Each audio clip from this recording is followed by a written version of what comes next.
First of all, I'd like to thank all of you for making this happen. I've had a wonderful time so far. This has been the best thing that has happened to me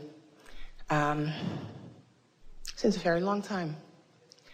You are the creator of your reality. Good job.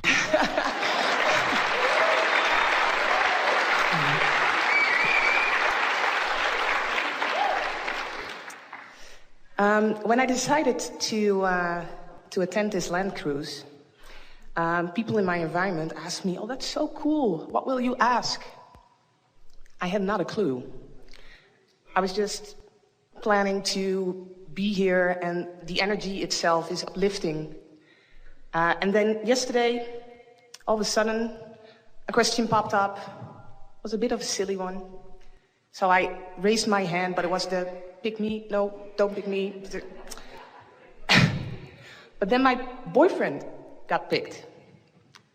And he had the possibility to ask the last question about drugs. And of all the questions that he that he was wanting to ask, this was not my favorite. It was ours. Yeah.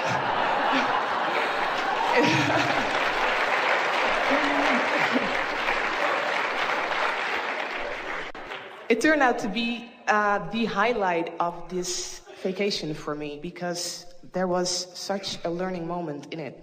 And from that, my real question emerged. Because obviously I was afraid of the judgments of others. Him expressing how we live our life and what we do and how we party.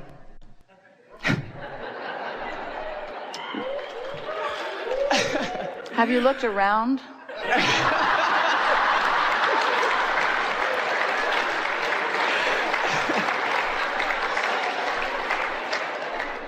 But the good thing about it is that after the seminar, it took us about an hour and a half to get back to our hotel room because of all the people that came up to him and thanked him for the question. So I was afraid of being judged, but instead of that, he was being thanked.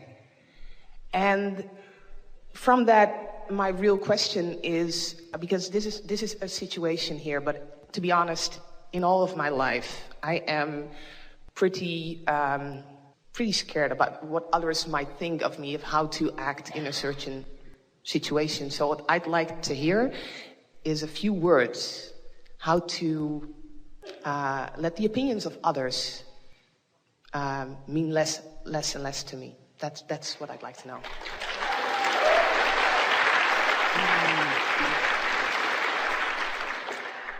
Would you speak right to the heart of how it is that you all have summoned us to you?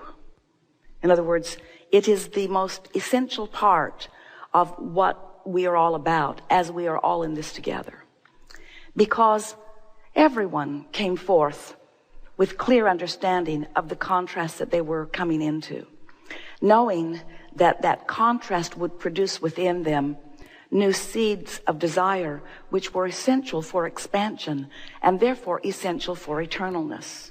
And so that's why you decided, all of you, to come forth with enough variety and diversity to mix it up in order to cause those questions and those desires to be born.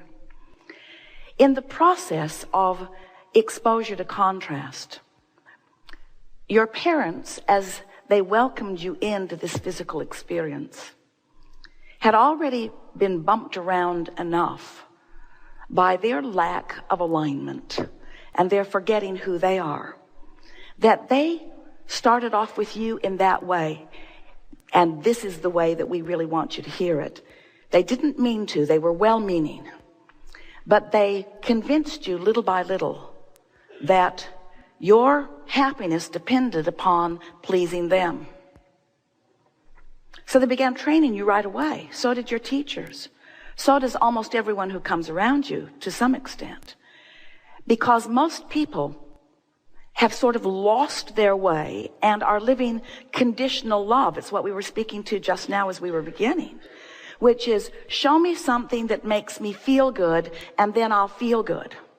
But if I should see something that doesn't make me feel good, then I won't feel good. So only show me what makes me feel good, which causes people to, because they're living this conditional love, they want love. They just think they need certain conditions in order to feel that way. It causes them to then need something they can never get. Control of what other people want, of what other people think, of what other people believe, of what other people are.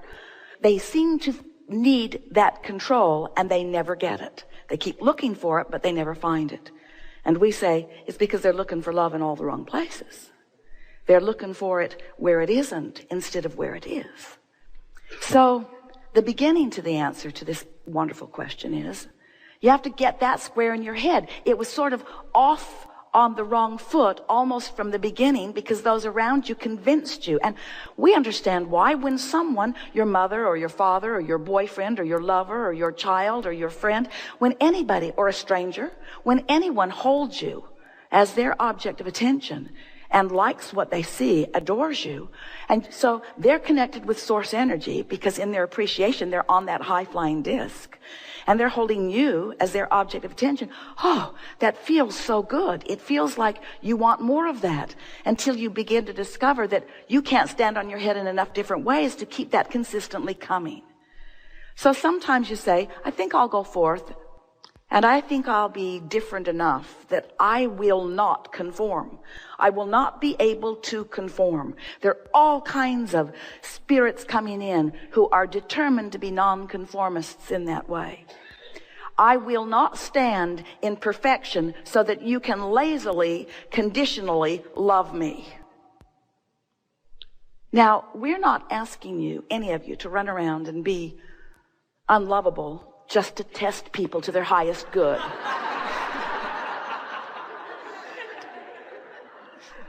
But we're also really not encouraging you to try to conform to please them because it makes them weak, you see. So that's really the crux of it. You have to realize that all of your joy comes from your alignment and everything else follows that. We like the words that you were offering about the inspiration that flows in other words, the impulse to ask the question. That was you reaching the vibration of where the solution is and feeling it but not quite being sure and feeling it and not quite being sure. That's that feeling of sensation, that feeling of inspiration, that feeling of impulse. That's that feeling of alignment that we've been talking about in all of these hours that we've been together. So the most important thing in no longer caring what anyone thinks is understanding that they don't know what they really think if they're not in tune with who they really are. So those opinions don't count, those opinions don't count, those opinions don't count, those opinions don't count, those opinions. Don't you want to go to the highest source of opinion? We would. We do. We are. And so then someone hits you with something that feels unpleasant. And rather than, we've been saying, don't let your feelings be hurtable. Let your feelings be unhurtable. Well, that means you've got to be on the unhurtable disc, which means you got to be on the disc of alignment. You got to be on that high-flying place. You got to be tuned in, tapped in, turned on with who you are. And then even if something does occur, because it's a very diverse environment and you're moving around with a lot of people, and law of attraction is not going to bring you to a little cluster of people where there are only a handful. There are always going to be a lot of people around you. And those up closest to you, of course, are those that you're attracting with the strongest vibration. So something comes into your experience that doesn't feel all that good, but now you stand in your knowing and you acknowledge, hey, I don't hold this against you because you know not what you do. You don't know. You don't know, and it's not your fault in the sense that you're doing something wrong. We don't believe that anyone ever offers anything that is harmful or hurtful to another person deliberately. we think that they're swept up in a vibrational current that is causing inspiration that does not do who they really are justice. So if you were to find someone in the street bleeding, we know you'd do everything in your power to help them. We know you would.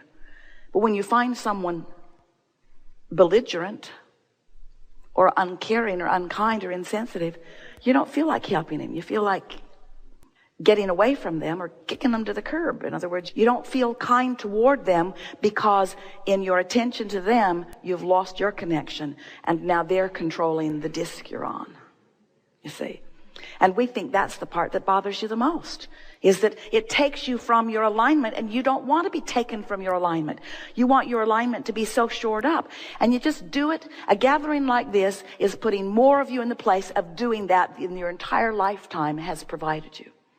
Because you've sat for hours in conscious awareness of the laws of the universe with the source within you pulsing in a stronger way than ever, and you've tuned to that frequency, and you will not slip from it without knowing that you've slipped from it, you see.